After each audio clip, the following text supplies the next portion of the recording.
Assalamualaikum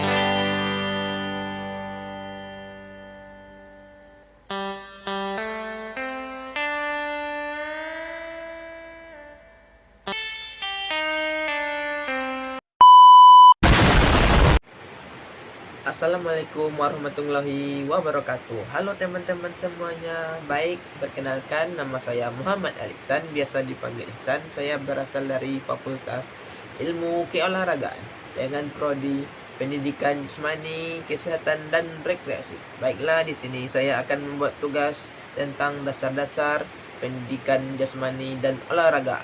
Yuk saksikan videonya.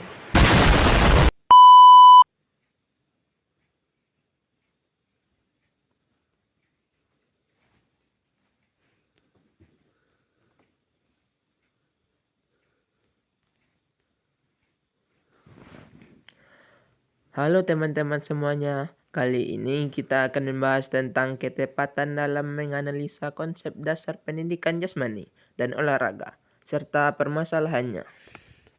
Materi ini penting karena seringkali kita hanya melihat pendidikan jasmani sebatas kegiatan olahraga, padahal sebenarnya memiliki tujuan yang lebih luas, yakninya mengembangkan kesehatan, keterampilan, dan juga sikap peserta didik. Materi yang akan kita bahas pada kesempatan kali ini, yang pertama, konsep dasar pendidikan jasmani dan olahraga. Yang kedua, ketepatan dalam analisa konsep dasar. Yang ketiga, permasalahan dalam pendidikan jasmani dan olahraga. Yang keempat, strategi mengatasi permasalahannya tersebut. A. Konsep dasar pendidikan jasmani dan olahraga. Pendidikan jasmani dan olahraga adalah proses pembelajaran yang dilakukan melalui aktivitas fisik. Tujuannya bukan hanya melatih tubuh, tetapi juga di antara sebagai berikut. Yang pertama, mengembangkan keterampilan gerak dasar. Yang kedua, meningkatkan kebugaran jasmani. Yang ketiga, membentuk karakter positif seperti disiplin, kerjasama, sportivitas, dan tanggung jawab. Yang keempat, memberikan pengalaman belajar yang menyenangkan sekaligus bermanfaat untuk kesehatan fisik dan mental. Jadi, pendidikan jasmani adalah pendidikan melalui gerak, bukan sekadar belajar olahraga atau pertandingan. B. Ketepatan dalam analisa konsep dasar. Ketepatan analisa berarti kemampuan untuk memahami, menilai, dan menjelaskan aktivitas jasmani sesuai tujuan yang sebenarnya. Yang pertama, jika analisa tepat, maka tujuan pembelajaran bisa tercapai dengan baik.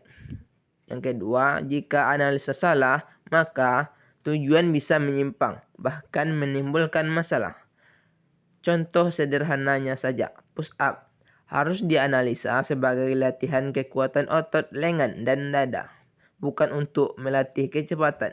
Yang kedua, lari sprint. Tujuannya melatih kecepatan dan reaksi, bukan daya tahan. Yang ketiga, permainan sepak bola. Lebih dari sekedar menang atau kalah, tapi juga melatih kerjasama, sportivitas, dan komunikasi tim.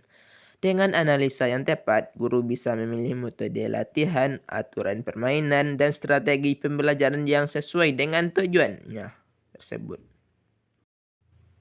C. Permasalahan dalam pendidikan jasmani dan olahraga. Dalam pelaksanaan di sekolah, sering muncul berbagai masalah. Misalnya, 1. Sarana dan prasarana terbatas, seperti lapangan kecil, alat olahraga kurang lengkap. Yang kedua, kurangnya pemahaman siswa. Banyak yang menganggap PJOK hanya main-main, bukan pembelajaran penting. Yang ketiga, keterbatasan guru.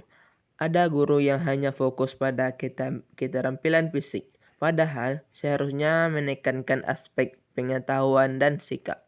Yang keempat, motivasi belajar rendah. Beberapa siswa enggan berpartisipasi karena merasa lelah, kurang percaya diri, atau takut gagal. Yang kelima adalah faktor lingkungan, cuaca, kondisi sekolah, hingga kurangnya dukungan orang tua juga berpengaruh terhadap siswa tersebut. D. Strategi mengatasi permasalahan tersebut. Untuk mengatasi permasalahan tadi, ada beberapa langkah yang bisa kita lakukan. Yang pertama, gunakan media alternatif, misalnya bola plastik atau botol sebagai pengganti cat. Yang kedua, ciptakan pembelajaran menyenangkan lewat variasi permainan agar siswa lebih termotivasi dan juga lebih semangat. Yang ketiga, jelaskan manfaat setiap aktivitas supaya siswa mengerti dan sadar bahwa olahraga bukan hanya gerak, tetapi juga bermanfaat untuk kesehatannya.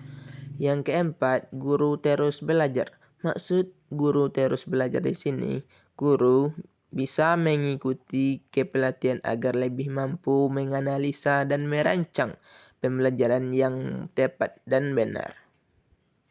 Jadi, kesimpulan yang dapat kita ambil dari materi sebelumnya, ketepatan dalam menganalisa konsep dasar pendidikan jasmani dan olahraga sangat penting. Dengan analisa yang tepat, pembelajaran PJOK bisa berjalan dengan efektif, menyenangkan, sekaligus mencapai tujuan yang sebenarnya, yaitu membentuk generasi yang sehat, bugar, sportif, dan berkarakter. Baik, hanya itu penampilan materi dari saya. Tetap semangat belajar ya teman-teman semuanya. Semangat! Tamatlah sudah akhir sekali.